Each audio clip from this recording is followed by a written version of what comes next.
প্রচণ্ড গরম এর মাঝে যদি দেখা দেয় ঝড় বৃষ্টি, তবে আবার ঠান্ডা ঠান্ডা অনুভূতি। তারপরও অনেকের অফিসে এসি তো বাসায় স্বাভাবিক তাপমাত্রা, কিংবা বাড়ি অফিস দুই জায়গাতে এসি হলেও বাইরে চলাচলে সহ্য করতে হয় গরম।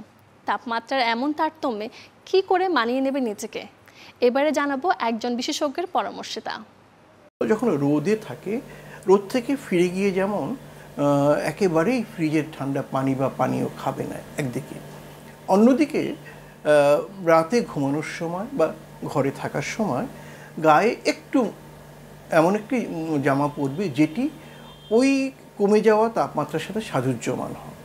এবং কেউ যদি রাতে গোসল করার অভ্যস্ততায় থাকেন, সেক্ষেত্রে বলবো পানিটা যেন কুসুম গরম হয়, তাহলে তার জন্য ভালো হয়। আবার রোদে যাওয়ার সময়ও কিন্তু সিনথেটিকের জামা কাপড় না পরে সুতির ঢিলে ঢালা জামা কাপড় পরতে হবে, যেন বাতাস চলাচলটা ঠিক থাকে। এর মধ্য দিয়ে হবে কি, তার শরীরটা এই যে গরম এবং ঠান্ডা এই দুয়ের সাথে ক্রমান্বয়ে খাপ খাইয়ে নেবে।